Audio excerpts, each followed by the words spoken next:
Hoy en Cara a Cara hablamos sobre predios públicos en Tlaquepaque. Si vives en el municipio, trabajas en esta demarcación, seguramente el tema te interesará. Escríbenos al 33 18 80 76 41. Más adelante hablamos sobre educación, algunos lineamientos que expidió la SEP en los últimos días, en donde trastoca los criterios de aprobación y reprobación, en particular para los niños de primero y segundo de primaria. Ningún niño que asista regularmente a sus clases podrá ser reprobado en primero y segundo de primaria. Y por supuesto, todos los temas con los que comenzamos este martes 23 de abril, desde las investigaciones en el caso Minatitlán y las polémicas que hay detrás, las cifras en materia de seguridad y por supuesto el perdón que exige el gobernador Enrique Alfaro a Pemex, luego de que se cumplieran 27 años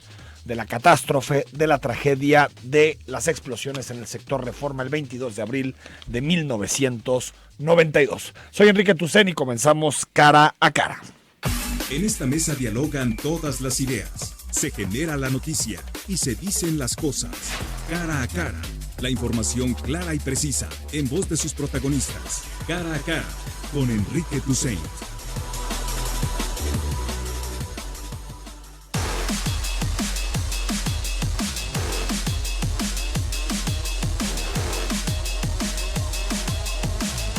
De la mañana con 6 minutos, participa con nosotros, WhatsApp 33 18 80 76 41. También si quieres opinar sobre el Central Park Tapatío, así lo calificó ayer Enrique Alfaro, el proyecto de más de 600 millones de pesos en el Parque Solidaridad. También va a estar a debate y a consulta si cambian el nombre de este parque, que está precisamente en los límites entre Guadalajara y Tonalá. Por lo tanto, si quieres opinar sobre esto, reforma educativa, temas que tienen que ver con política, Minatitlán. Ya dijo el fiscal Jorge Wickler de Veracruz que es un ajuste de cuentas entre los Zetas y el Cártel Jalisco Nueva Generación. El asesinato de 13 personas el viernes pasado. Participa con nosotros. Pero comenzamos hablando de Tlaquepaque, porque hace algunos días el municipio metropolitano, el municipio de Tlaquepaque, aprobó poner a la venta 80 predios pequeños, algunos que tienen que ver con áreas verdes. Bueno, en total son 116 terrenos de menos de 350 metros cuadrados y 80 se tratan de áreas verdes, y queremos conocer las posturas en torno a este tema con José Luis Salazar, síndico del Ayuntamiento de Tlaquepaque. José Luis, ¿cómo estás? Muy buenos días. Gracias, buenos días. Gracias por acompañarnos. Y con Daniela Chávez, que es regidora del mismo ayuntamiento. ¿Cómo estás, Daniela? Bien, Enrique, buenos días y saludando a tu auditorio. A ver, síndico, ¿por qué no nos explicas, para quien no esté familiarizado con este tema, por qué no nos explicas un poquito esta venta de predios en Tlaquepaque? Sí, bueno, mira, para conocimiento y de todos los habitantes de Tlaquepaque, yo soy presidente de la Comisión de Hacienda dentro del ayuntamiento. Recibí una solicitud de parte de la Dirección de Patrimonio, donde solicitaban la desincorporación y venta de 188 predios menores a 300 metros cuadrados, con solicitando la desincorporación y venta en virtud de que esos predios, por las características propias, son predios pequeños, predios dispersos, predios que en su momento fueron de alguna manera dados en donación al municipio como áreas de cesión para destinos, y que de manera irregular, hace muchos años hay predios que fueron donados desde hace más de 40 años y que en una situación irregular se entregaban así como, perdón por la expresión, pero como pedacera, no un predio consistente, no un predio adecuado, sino se entregaban fracciones de terrenos. ¿Y por qué se entregaban? Por áreas de cesión para destinos en trámites de urbanización, básicamente. Hace más de 40 años a la fecha tenemos estos predios que efectivamente, bueno, hay unos predios que no han sido atendidos como se deben en virtud de que son predios muy pequeños, predios que están de alguna manera subutilizados, algunos predios son invadidos por los propios vecinos. Yo quiero pensar que no de mala fe, se utiliza el espacio público para restablecerlo, pero el servicio que se otorga no se otorga al servicio a la comunidad, es un servicio que se otorga al vecino que está a un lado del predio. Se privatiza, ¿no? Es un problema que tenemos en toda el área metropolitana de Guadalajara. A todo el mundo le consta que vas caminando por la calle y te das cuenta que hay predios pequeños, de dimensiones pequeñas, que los vecinos los aprovechan para su uso personal. No, haciendo un poco la chamba que a lo mejor tendríamos que hacer como ayuntamiento, de restablecer los espacios, pero al final de cuentas se privatiza, ¿no? Cuando me hacen la solicitud en ese momento, como presidente de la Comisión de Hacienda, como me toca, a la comisión le toca, pero a mí en particular, la resolución de ese tipo de temas patrimoniales, a mí me pareció buena idea, ¿no?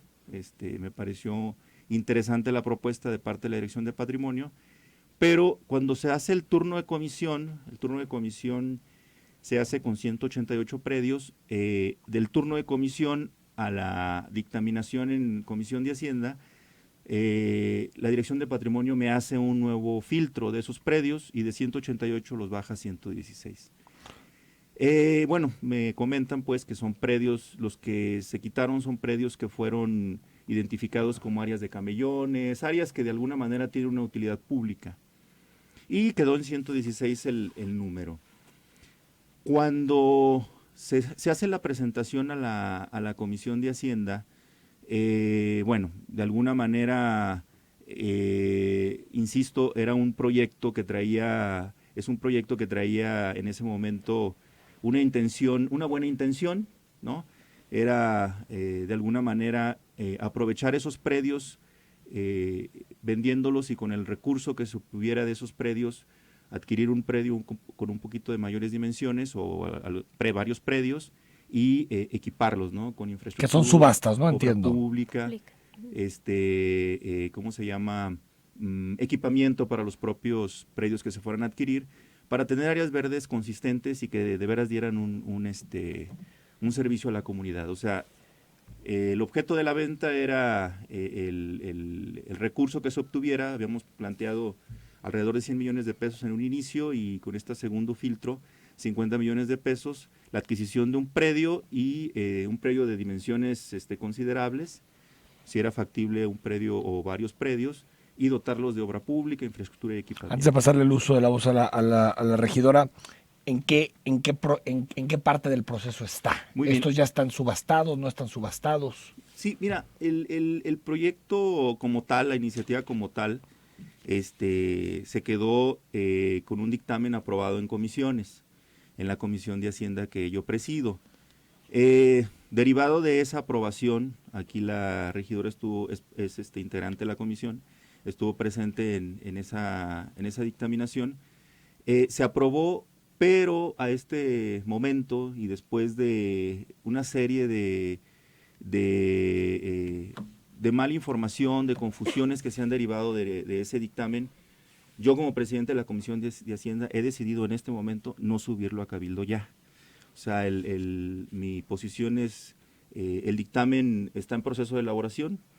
Instruí a mi área técnica de que no se elaborara el dictamen y se mandara firma, y por las condiciones actuales del ayuntamiento considero que no es prudente subirlo. Creo que hay otros temas prioritarios. Para que quede claro, ¿hay un dictamen o no hay un dictamen? Hay un dictamen de la comisión. Pero todavía tu decisión como presidente de esa comisión es que no suba al pleno del cabildo, digamos. Hay un dictamen, o sea, el dictamen está aprobado en comisiones, ¿sí? Pero se aprueba en la sesión de la comisión y de ahí a la elaboración del dictamen y su posterior firma para los regidores no se ha llevado a cabo. Yo instruí al área técnica de que no se haga porque he tomado la decisión de ya no subirlo a Cabildo. Regidora Daniela Chávez. Gracias, Enrique. Bueno, como bien lo comentó ya mi compañero síndico, formo parte de la Comisión de Hacienda y desde que se nos cita para dictaminar sin una previa mesa de trabajo, bueno, fue ahí donde empezamos en lo particular a hacer un trabajo de campo con los listados y sobre todo pues también que estábamos de acuerdo en que a lo mejor esas pedacerías, esos predios, esos excedentes que estaban siendo un problema para la administración, estábamos de acuerdo en que bueno se pusieran a consideración, pero por ejemplo la superficie promedio es de 172.59 metros cuadrados, lo cual nos parece pues ya algo considerable. Incluso encontramos terrenos que llegan a tener hasta 35 árboles, como es en la calle Doctor Orozco y Orozco, que este predio es el más grande, que es de 342 metros cuadrados. También, bueno, encontramos algunas inconsistencias como que tienen la misma clave predial, la misma clave catastral, solamente estaba subdividido. Esto en la colonia Parque Industrial, en donde, bueno, en buscando los antecedentes en transparencia de las propiedades municipales, pues tenemos un predio mucho mayor, lo cual, bueno, sumando estos 5 predios que se pretendían vender, pues daban una superficie de 13,000 metros cuadrados. Entonces, nosotros lo que justo pedíamos dentro de la comisión era que pudiéramos tener estas mesas de trabajo con patrimonio para poder visitar los predios y socializar el tema, porque yo creo que también a veces es muy complicado que los ciudadanos se quisieran comprar algún predio que pues se estaba dando a valor fiscal, que también era otra cuestión que decíamos, que se pudiera dar el caso en que se malbaratara nuestro patrimonio también por el tema del valor, ¿no? ¿Cuántos terrenos hay clasificados por la propia dependencia? 79 eran clasificados área verde, 3 de área verde, gobierno, asociación vecinal, 1 con invasión, área verde con invasión, 1 con área verde, invasión, estacionamiento. Lo que estamos hablando que de son ese 84, ¿no? de ese áreas listado, verdes. el 72% estaban clasificados como área verde, hablando de una superficie total de 14,492 metros cuadrados. Y bueno, yo en lo particular como presidenta de la Comisión de Medio Ambiente me opuse por el tema, bueno, de que hacen falta estas áreas verdes dentro del municipio y que hablaban en un oficio por parte de Obras Públicas que se iba a utilizar en obra, en infraestructura, pero tampoco estaban especificando en qué se iba, cómo íbamos a reponer o resarcir el daño también ambiental que íbamos a tener con la venta de estos predios. En ese caso, en ese sentido, la propia presidenta asistió a la comisión y urgió también al síndico a que fuera aprobado pues en ese instante, y creo que gracias a esta socialización que se ha venido haciendo es que bueno, ahora se considera el ya no votarse en un pleno, ¿no? Porque finalmente pues cuando apruebas un dictamen es porque se pretende subir para votarse por todo el pleno. Tu propuesta entonces es que hay una mesa técnica que discuta cada uno de los predios, pero no estás en contra de la subasta en sí. No estoy en contra de excedentes, como en ese caso en la comisión nos enseñaron algunas fotos de algunos predios que estaban siendo invadidos, y por supuesto esos predios pues a lo mejor sería más conveniente para la administración que las personas que estaban invadiendo con su propiedad pues compraran esa pedacería, pero yo a lo que voy es que no todos eran pedacería, los que visitamos muchos eran áreas verdes con mucho potencial que por supuesto pues debemos de seguir conservando. A síndico, a este número se llegó a través de una propuesta que hace el propio ayuntamiento que identifica predios con ciertas características, o cómo se llegó a este número de 188 que después cayó a 116. ¿Cómo llegaron a este número de predios? Así como te lo comentaba hace un momento, es una revisión que hizo el área técnica de patrimonio, donde los primeros 188 predios fueron revisados del turno de la comisión previo a la dictaminación. Y ahí se determinó que varios de los predios tenían realmente una utilidad pública, o sea que eran predios que fungían como... Estos 72 que se sellaron, estos dijeron tienen una utilidad pública y por lo tanto los sacamos del debate. Exactamente. Yo lo que digo, como parte de de toda esta discusión que se ha dado a partir de la aprobación en la Comisión de Hacienda. Yo he estado en algunos otros medios de comunicación y les he comentado de que se ha generado mucha confusión en la comunidad. De hecho, yo he recibido algunas llamadas telefónicas porque hay gente que me dice, oye, yo quiero llamadas telefónicas que me han llegado a mí en lo personal y que me dicen, yo quiero adquirir el predio, pero la comunidad se opone, a pesar de que es un predio que nadie usa, es un predio que realmente no tiene una utilidad pública, yo lo quiero comprar, pero la comunidad se opone. Entonces, yo personalmente, recibiendo estas llamadas, he tomado la decisión de que ahorita no es el momento para subir ese tema a Cabildo. Creo que hay temas prioritarios, hay otros temas que pueden ser resueltos. A lo mejor al principio fue una buena idea, pero creo que en este momento no tiene ningún sentido subir ese tema. Cuando nosotros, los que nos llamamos ciudadanos, ¿no? Nos quejamos de que invaden las áreas públicas, pero cuando las quiere vender el ayuntamiento, el gobierno, pues nos molestamos, ¿no? O sea, es curioso. Bueno, lo que queremos es que intervenga la autoridad. Exactamente. Y que evite la invasión. Exactamente. Porque aparte son predios públicos. Pudiera ser por ahí, pero además son predios que no tienen realmente una utilidad pública. Son predios, en la revisión del listado se determinó que por el propio Código Urbano fueran menores a 300 metros cuadrados y que, la mayoría de los predios son predios que son denominados lotes baldíos. Pero insisto, el dictamen como tal es una propuesta que se votó en comisión, pero ahorita no hay condiciones en el ayuntamiento para que sea aprobado, se necesita mayoría calificada. Sí. No hay condiciones, entonces yo creo que ante la confusión hay algunas personas que me han hablado y me han dicho, oye, se va a vender este predio y se revisa y no es el predio, es otro, ¿no? Entonces creo que ante todo esto no tiene sentido subirlo a Cabildo. ¿Tiene el municipio pocas áreas verdes? Incluso no sé, creo que después de Tonalá es el municipio con menos áreas verdes de la zona metropolitana. Convertir estos 84, reestructurar estos 84 en pequeñas áreas verdes, ¿no sería de mayor utilidad pública? ¿Es posible, no es posible? Para mí en lo particular creo que es mejor tener hace rato comentabas el tema del Parque Central. Bueno, lo de Parque Solidaridad, que es así le llamó yo preferiría, Alfaro ayer. Con todo respeto, yo preferiría equipar un predio de dimensiones mayores a equipar o sea, que esos 100 millones pequeños de pesos fueran a un gran parque en Tlaquepaque. Por ejemplo, ¿no? O sea, ¿pero eso está como propuesta o es solamente...? No, está dentro del dictamen. O sea, hace rato comentaba la regidora que no estaba claro. Está perfectamente claro que el recurso que se obtenga de esos predios sea para obra pública, equipamiento de un predio que sea parque público. O sea, está perfectamente claro la propuesta, no hay... A ver, déjame ir al corte, Daniela, sí. Si me permites. Ahorita respondes este asunto del parque. WhatsApp, hay muchos mensajes, ahorita se los trasladamos al síndico y a la regidora. 33 18 80 76 41.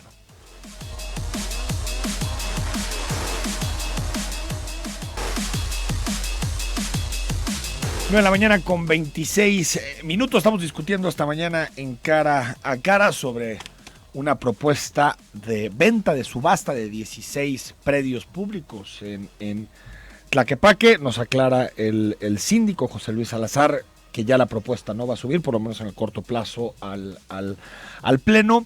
Y decía el síndico Daniela Chávez, regidora del ayuntamiento, que la propuesta era vender estos predios para después hacer un gran parque en Tlaquepaque. Sí, yo creo que, pues no está muy claro cuál va a ser ese gran predio con las cantidades que vamos a tener en caso de que se diera esta subasta. Entonces, todas esas cosas sí se tienen que trabajar dentro de la comisión para dejar claro, y sobre todo en el dictamen, porque pues en este caso no aparece ningún predio ni ningún proyecto como de área más grande.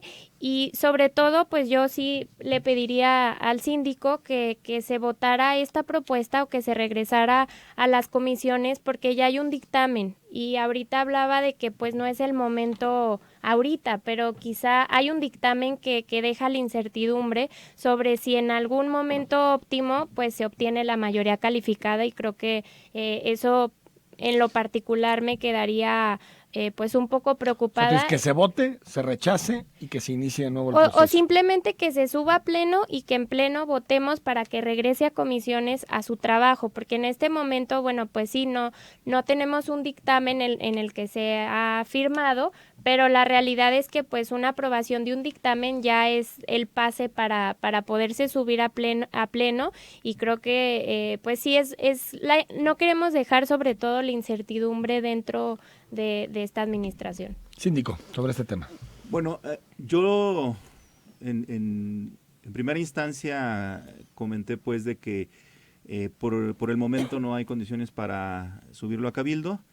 Voy a platicar con los regidores. Se me han acercado muchos regidores, no necesariamente regidores de otros partidos, sino incluso de mi propio fracción. Y me han comentado esta situación de que hay mucha confusión alrededor de este tema, entonces yo he tomado la decisión de no subirlo, pero como lo comenta la regidora Daniela, invariablemente se tendrá que subir, o sea, es un dictamen que ya está, ¿Tiene es una propuesta. algún periodo o No, se puede subir cuando sea? no tiene ningún término, pero pues es un dictamen que ahí está, ¿no? Es un dictamen que fue aprobado por la comisión, es una propuesta que se aprobó en comisión, pero necesito platicarlo con los regidores, ¿sí? Con la propia presidenta municipal, para ver cuándo es el momento oportuno y, bueno, al menos de mi parte, con tener el abanico abierto de posibilidades de que el dictamen puede ser modificado, puede ser revisado con todo gusto, pero insisto, probablemente la propuesta como está, al menos en este cambie. Al menos en este momento no hay condiciones para subirlo al pleno. En su momento, cuando se suba al pleno, la regidora va a tener la información de primera mano, porque ella es integrante del pleno y se va a enterar inmediatamente. Y bueno, ya se tomará la decisión en su momento de, al menos de mi parte, subirlo y ver la propuesta que hace la regidora o cualquier otra en su caso, ¿no? A ver, muchas preguntas para Daniela y para José Luis. Nos dice terminación 9599. ¿Quién les da permiso a los regidores de disponer de los bienes del municipio? ¿Por qué no lo consultan con la población?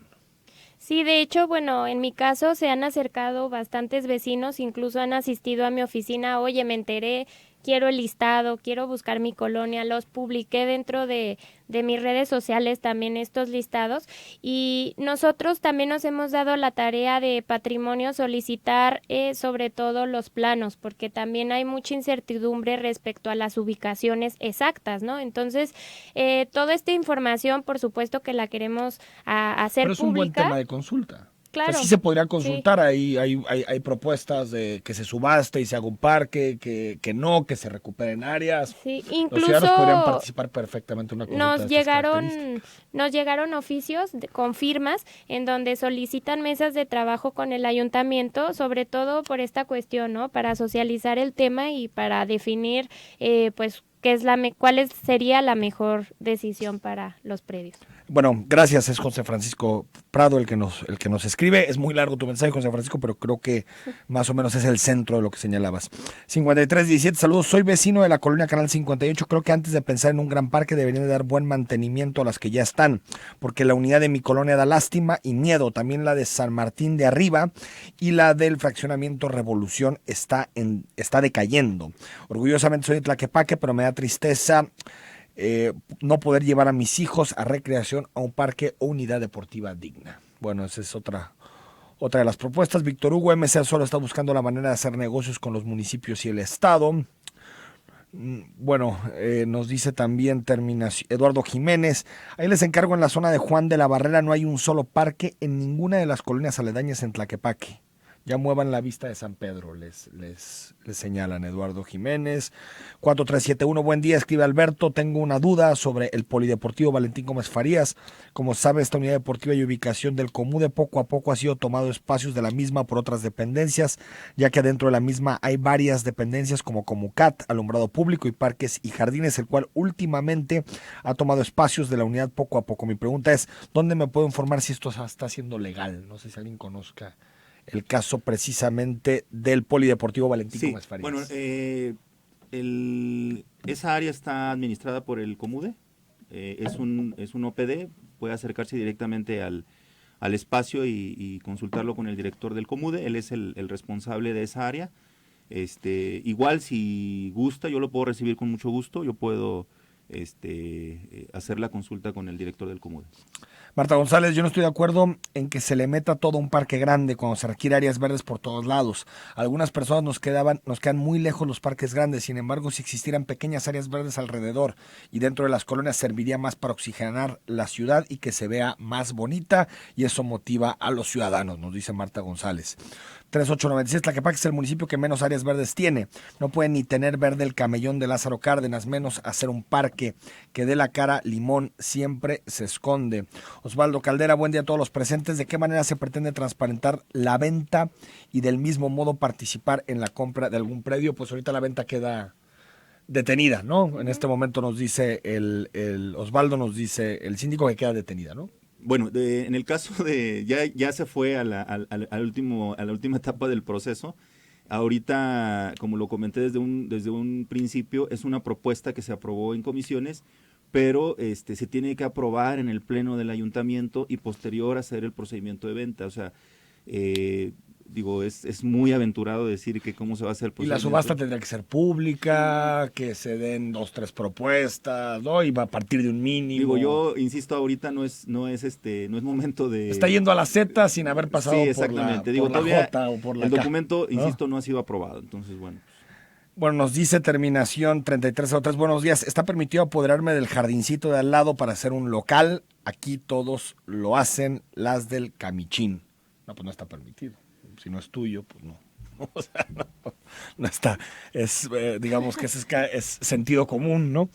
Pepe Mendoza, buen día, Enrique, saludos. Yo opino que es tirar el dinero a la basura. Para el Parque de la Solidaridad son zonas vandálicas. Ejemplos, la de Jalisco, Alameda de Salatitán, Insurgentes, Lagos de Oriente, son colonias con alto índice. Yo opino que ese dinero lo usen para la primavera. Fíjate, Pepe, que yo... inversión en parques y en áreas verdes, nunca va a parecer tirar el dinero a la basura. Otra cosa es si el proyecto es congruente, no es congruente, y eso lo discutiremos en los próximos días, que nos visitará gente del gobierno del estado. 4458, que nos manda una fotografía, ahorita la reviso con gusto.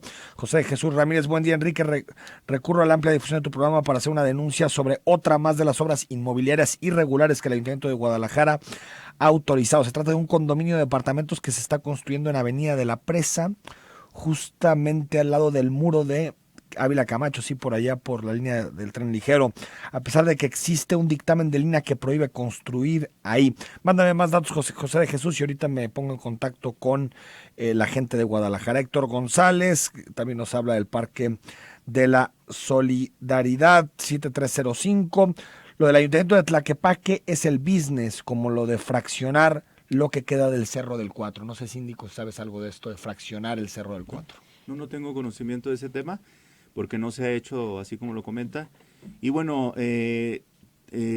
con relación a los comentarios de las personas que son de Tlaquepaque, los tomo en cuenta todos, y bueno, he recibido muchas llamadas solicitando la compra de alguno de los bienes cuando todavía ni siquiera es aprobado, o dárselos en comodato. Yo con todo gusto los recibo, todas las... O sea, eso está detenido. Cerro del Cuatro, ¿quiere decir algo? Sí, bueno, yo incluso dentro de la propia comisión lo dije. Creo que tenemos como municipio que apoderarnos de nuestro patrimonio público. En el tema del Cerro del Cuatro se presentó por parte del Pleno a una propuesta que presenté para poner una denuncia ante la Fiscalía por presuntas invasiones, porque hay bastantes en la propiedad municipal. Entonces, pues hasta la fecha presenté un amparo por inacción. ¿Eso cuándo fue? Eso fue, me parece que hace 2 años, o sea, por ahí. Con el gobierno anterior, sí, estatal. Y incluso presentamos un amparo por inacción por parte de la Fiscalía.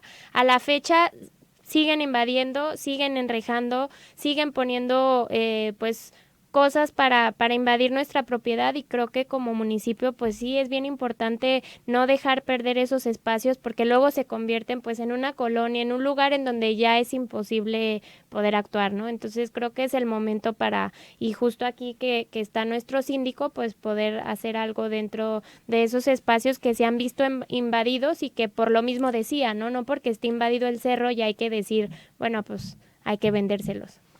No, pues con mucho gusto recibo los documentos que comenta la regidora y les doy seguimiento como representante del ayuntamiento. Hay muchísimos mensajes a través del WhatsApp. Si me permiten, Daniela, José Luis, se los traslado para que nos den respuesta en la medida de sus posibilidades. Daniela Chávez, regidora, gracias. Gracias, Enrique. José Luis Salazar, síndico del Ayuntamiento de Tlaquepaque, gracias por estar con nosotros. Gracias. Vamos al corte, hablamos de educación y más adelante es martes de Justicia Abierta.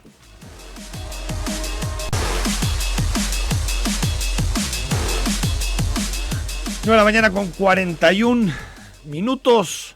Muchos debates educativos atraviesan la coyuntura nacional. En este momento está detenido el dictamen de reforma educativa que se va a discutir en la Cámara de Diputados. Hay conversaciones entre la mayoría parlamentaria, en este caso Movimiento de Regeneración Nacional, Morena, con la Coordinadora Nacional de Trabajadores de la Educación. Andrés Manuel firmó la semana pasada, no tuvimos tiempo de comentarlo, un memorándum en donde le pide al secretario de Educación en particular, Esteban Moctezuma, que deje sin aplicación los elementos centrales de la reforma educativa que se aprobó en torno al Pacto por México. Y en esta discusión, en este contexto, se emitió el día 29 de marzo en el Diario Oficial de la Federación, a través del Acuerdo Educativo número 1103-19, una serie de nuevos criterios en materia de aprobación y reprobación de los niños y jóvenes en el sistema educativo. Y la que ha causado más controversia o más polémica es que los niños y las niñas mexicanas que cursan el primero y segundo grado de primaria solo tendrán que asistir a todas sus clases para pasar de grado, sin importar los resultados de la evaluación. Y quiero platicar con el profesor investigador del ITESO, con Francisco Urrutia, sobre este tema. Francisco, muy buenos días. Buenos días, Enrique, es un gusto saludarte y saludar también a tu auditorio. Gracias, Francisco, por recibirnos esta llamada. En términos generales, ahorita si quieres entramos a desgranarlo, ¿qué opinas de este lineamiento? A ver, este lineamiento, que como bien dices, está siendo muy polémico en nuestro país, tiene distintos antecedentes. En primer lugar, un estudio, al menos en México, realizado en los 90, publicado en 2005, por Carlos Muñoz Izquierdo, Pedro Gerardo Rodríguez, donde se caracterizaba lo que ellos llamaban el síndrome del atraso escolar, que empezaba con problemas de aprendizaje en el nivel primaria, continuaba con reprobación de los primeros grados de primaria y terminaba en el abandono o la deserción de la escuela.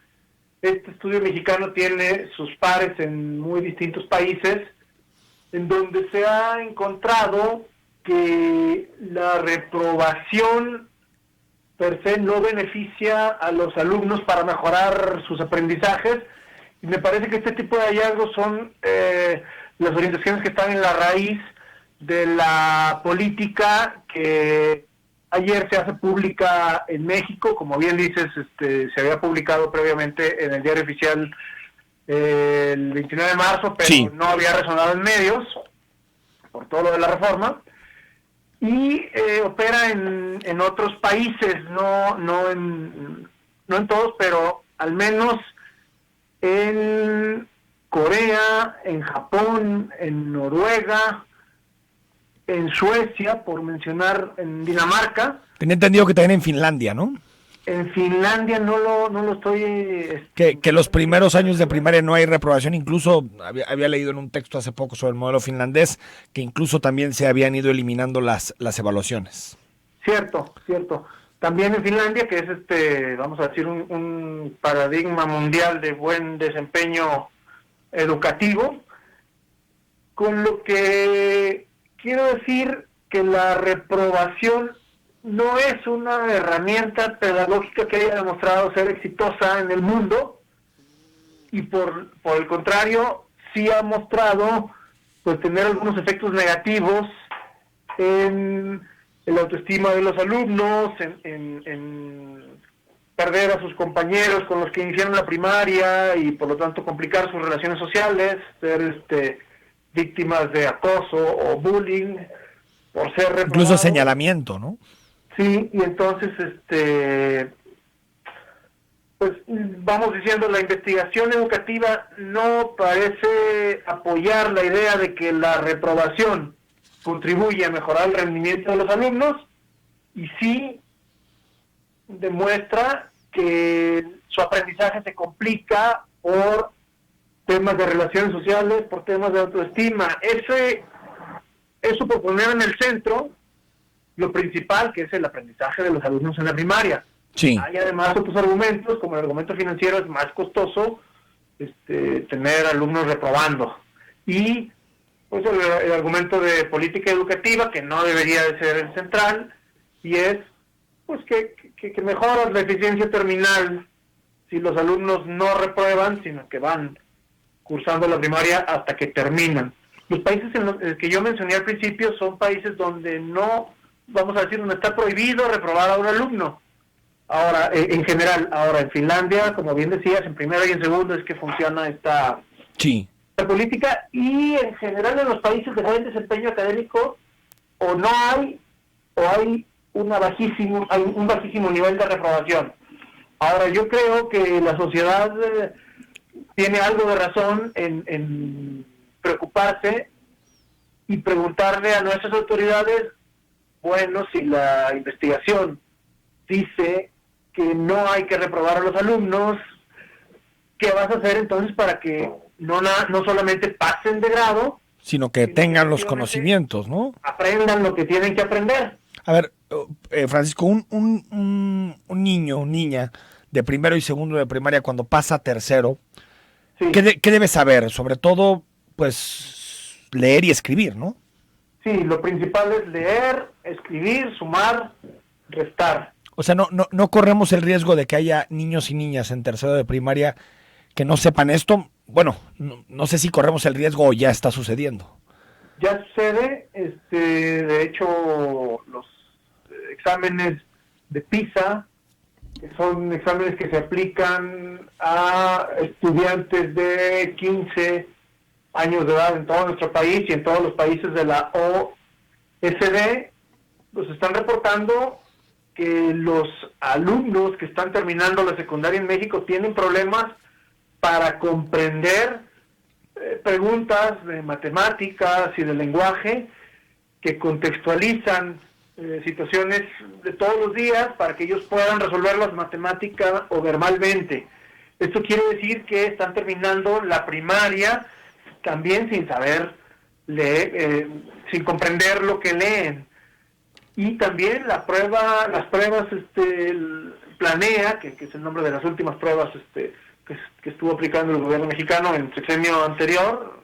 Las primeras en su estilo fueron las de estándares nacionales, después del enlace, demuestran que efectivamente en primaria, en cuarto de primaria, a muchos niños mexicanos les cuesta comprender lo que leen. Ya está sucediendo, no es la solución reprobarlos. Sí es posible que haya una cuota mayor de niños con problemas de lectura en tercero de primaria, y eso haga que los maestros tengan que concentrarse también en tercero de primaria en que los niños refuercen el aprendizaje de la lectura, vamos diciéndolo, en un grado ligeramente mayor. Sí. Porque ya los profesores de tercero de primaria tienen que estar reforzando lectura en México. Oye, y en cuarto y en quinto. Sí. O sea, Francisco Urrutia, te tengo que despedir, pero para que quede clara tu postura, la reprobación no ha demostrado ser un mecanismo eficaz para que los niños aprendan mejor, pero una medida de estas características también necesita una serie de políticas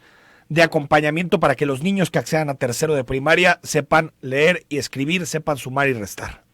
Sí, y me parece que esto es lo que el gobierno de México tiene que ofrecerle además en la sociedad. No voy a reprobarlos, pero voy a poner en práctica esta serie de políticas y programas para apoyar de manera especial a los niños que más lo requieren desde el punto de vista educativo. Francisco Urrutia, profesor investigador del ITESO, gracias, y te vamos a estar molestando porque sabes que el asunto educativo siempre está en la coyuntura. Gracias. Con mucho gusto, gracias a ti por la invitación y a tu auditorio por la escucha. Gracias. Al corte regresamos con Justicia Abierta y comentamos tus mensajes.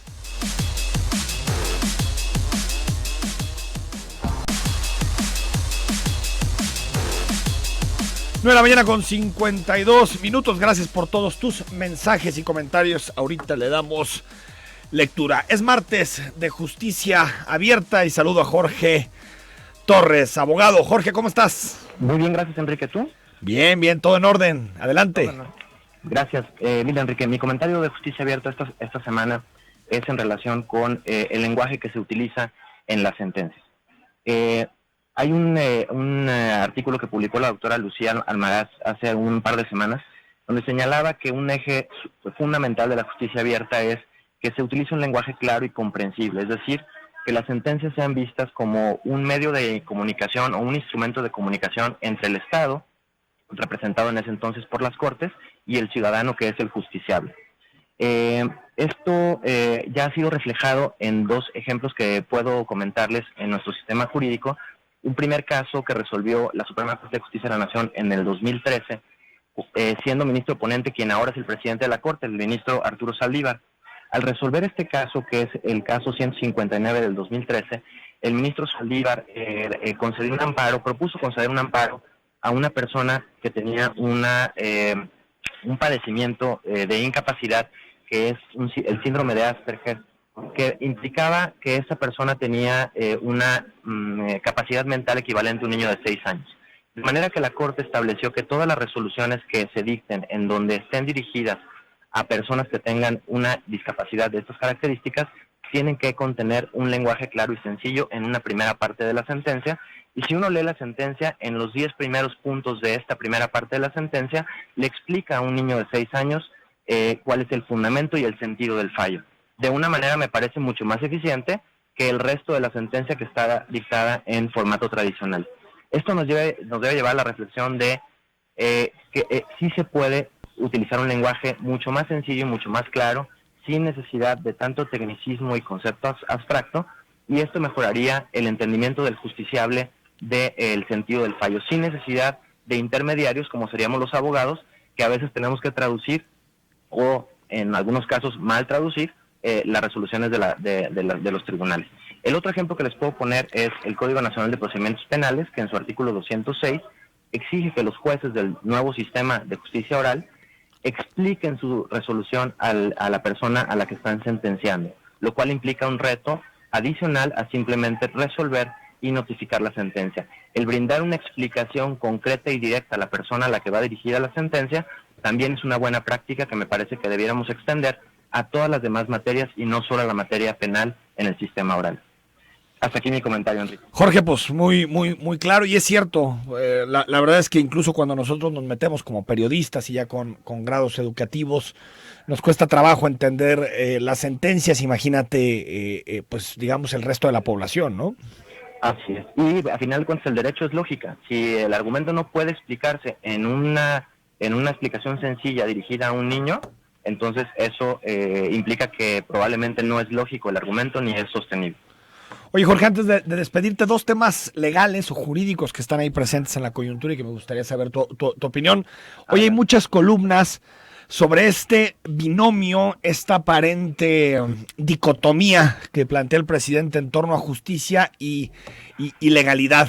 Son dos conceptos separados, uno tiene que estar por encima del otro. Lo decía en específico el presidente con relación al tema de la reforma educativa. Sí, este tema inicia con el memorándum que emitió la semana pasada el presidente, y la verdad es que, a ver, al respecto yo te diría mi conclusión, y ahorita explico por qué, pero mi conclusión respecto a ese tema es que frente a los grandes retos y las injusticias que tenemos que resolver en este país y que efectivamente existen y están ahí frente a nosotros, tenemos dos caminos, o eso es lo que plantea esta postura del presidente. Tenemos el camino de las instituciones, de la Constitución, de las rutas legales establecidas para que las instituciones de gobierno resuelvan esos problemas con la colaboración de la ciudadanía, o tenemos la alternativa de que cada quien decida lo que es justo y lo que es injusto, y entonces cada quien decida qué ley aplica y qué ley no aplica. Yo les preguntaría, ¿cuál ruta va a ser más eficiente para resolver los problemas? A mí me parece que la ruta de la institucionalidad. A final de cuentas, la justicia es la finalidad que debe buscar todo el sistema jurídico, y lo busca a partir del esquema constitucional o del andamio constitucional, que tiene dos partes. Por una parte, describe cuáles son los derechos fundamentales que no están sujetos a negociación de las mayorías en el Congreso de los ciudadanos. Esos derechos no se pueden tocar y no se pueden votar por mayorías o por minorías. Y por otra parte, establece un régimen de facultades para las autoridades que son bajo las cuales tienen que cumplir su finalidad y buscar la justicia.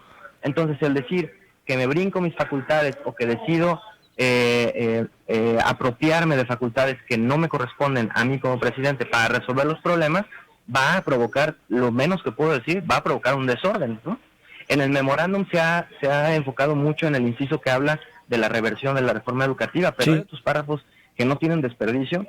También he visto muchos comentarios de personas que ni siquiera lo han leído, pero el inciso D le avienta a la Secretaría de Gobernación realizar diligencias para poner en libertad a maestros y luchadores Sí, totalmente. y a retirar las imputaciones legales. Eso no le toca a la Secretaría de Gobernación. Eso le toca en todo caso retirar imputaciones, le toca a la Fiscalía. O sea, es una violación a la Constitución por todos lados. Bueno, pues me parece que... El memorándum.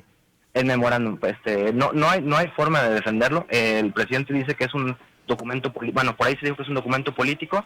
El tercer párrafo señala que lo está emitiendo con base en las facultades que le confiere el cargo que detenta y lo firma como presidente constitucional de los Estados Unidos mexicanos. Yo pienso que como sociedad no debemos olvidar que fue esta misma Constitución la que le permitió llegar al cargo y la que le permitió ejercer esta legitimación de 30 millones de votos, y es a través de esa misma Constitución que queremos que ejerza ese mandato, ¿no? Oye, y si hay leyes injustas o que juzgamos como injustas, por supuesto, como tú dices, estimado Jorge, desde la subjetividad, desde nuestra idea de justicia, pues están todos los mecanismos legislativos para transformar esas leyes.